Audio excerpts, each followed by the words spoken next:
हर खबर पर होगी आपकी पकड़। डाउनलोड कीजिए एबीपी लाइव ऐप। राजस्थान का कोटा वो शहर है जहां देश भर से छात्र कोचिंग करने आते हैं, चाहे वो मेडिकल कोचिंग हो या इंजीनियरिंग। उत्तर भारत के लाखों छात्र इस शहर में रहते हैं। कई बड़े बड़े हॉस्टल्स हैं जहां रहकर ये स्टूडेंट्स तैयारी करते हैं। लॉकडाउन के बाद से ये छात्र उन्हीं हॉस्टल्स या लॉज में थे। अब सवाल यह है कि क्या इन छात्रों को वहीं रहना चाहिए या अपने राज्य जाना चाहिए। याद कीजिए, लॉकडाउन करते वक्त पीएम मोदी ने क्या कहा था, यही ना कि जो जहां है वहीं रहे। लेकिन यूपी सरकार ने करीब 300 बसों को कोटा भेजकर अपने छात्रों को यूपी बुलाया। अब उसी में एक छात्रा कोरोना संक्रमित पाई गई। सवाल यह है कि लॉकडाउन के नियम को दरकिनार कर छात्रों को वापस लाना जरूरी है या फिर कोटा में ही उनके लिए बेहतर इंतजाम करना जरूरी है।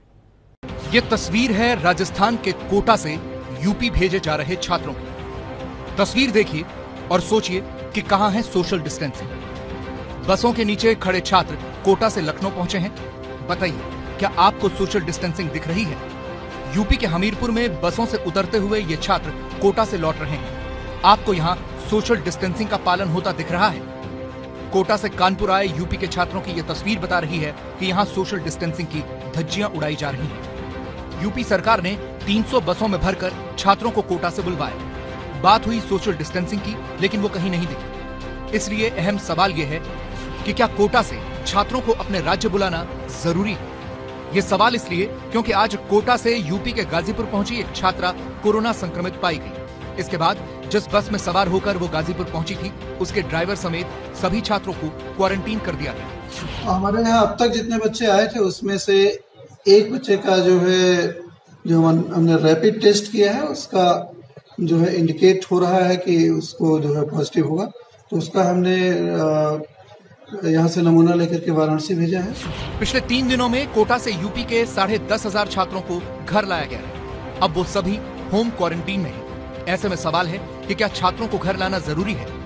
यूपी के बाद अब मध्य प्रदेश सरकार भी कोटा से छात्रों को वापस लाने का इंतजाम कर रही है। कोटा में मध्य प्रदेश के करीब 4,000 छात्र हैं। एमपी सरकार 100 बसों को कोटा भेज रही है।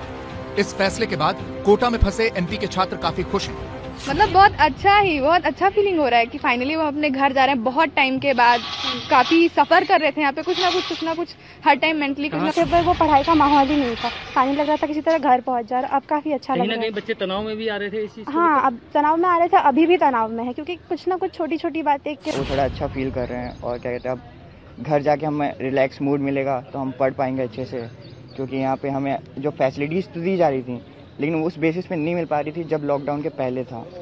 बच्चे माँ बाप के पास पहुँच जाएं, ये खुशी की बात है, लेकिन सच्चाई ये है कि कोटा में आज भी कोरोना के 2 नए मामले सामने आए हैं। लिहाजा जरूरी ये है कि जो जहाँ है वहीं रहे। राज्य सरकारों को चाहिए कि वो छात्रों को घर लाने के लिए बस न भेजें।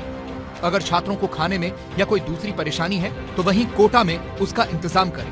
दूसरी राज्य सरकारों के साथ साथ ये जिम्मेदारी राजस्थान सरकार की भी बनती है, क्योंकि इसी होड़ में पश्चिम बंगाल से भी ये मांग उठने लगी है।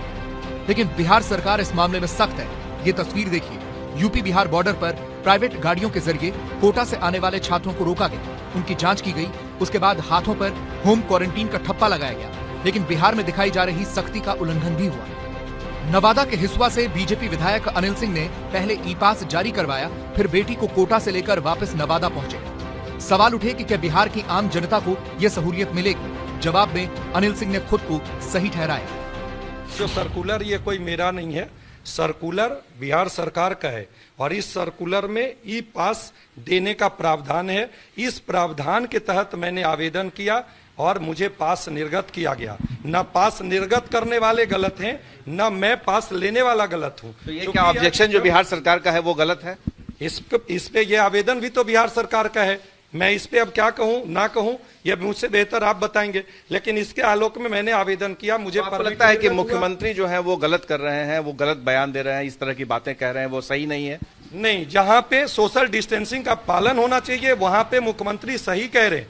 बट पर्सनल कैपेसिटी में अगर कोई आवेदन देकर के सोशल डिस्टेंसिंग का पालन करते हुए अगर कोई अपने बच्चों को लाने जाता है और इस प्रक्रिया को अपनाते हुए जाता है तो यह भी गलत नहीं है, ये मैं स्पष्ट रूप से कहना। बिहार में नीतीश कुमार के सहयोगी बीजेपी के विधायक नीतीश की राय को गलत और योगी आदित्यनाथ के फैसले को सही बता रहे हैं। तो आप योगी जी का समर्थन कर रहे हैं, मोदी जी का विरोध? नहीं, मैं स्पष्ट कह रहा हूं, मैं समर्थन ये कर रहा हूं आवश्यक हो तो ही घर से निकले।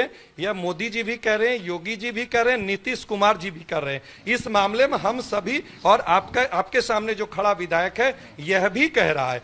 नीतीश कुमार ने कोटा से बच्चों को यूपी लाने का फैसले का विरोध किया था, लेकिन उनके राज्य के विधायक ने उन्हें बैकफुट पर ला दिया। इसलिए नीतीश सरकार के प्रवक्ता अब अधिकारी को सबक सिखाने की बात कर रहे हैं, जिसने पास इशू किया था। जिन पदाधिकारी ने पास निर्गत किया और अपने प्रशासनिक दायित्व के प्रति भी जो संवेदनशील नहीं हो, तो कानून का राज उनको प्रशासकीय कार्रवाई से ऐसा इंजेक्शन देगा कि भविष्य में कोई हिम्मत नहीं करेगा ऐसी घटनाओं की पुनरावृत्ति करने का। ये किसी को अधिकार प्राप्त नहीं है। नीतीश कुमार के मंत्री सहयोगी पार्टी के विधायक को सीधा कुछ कहने से बचते दिखे और इसी बात ने विपक्ष को सुशासन बाबू पर हमले का मौका दे दिया।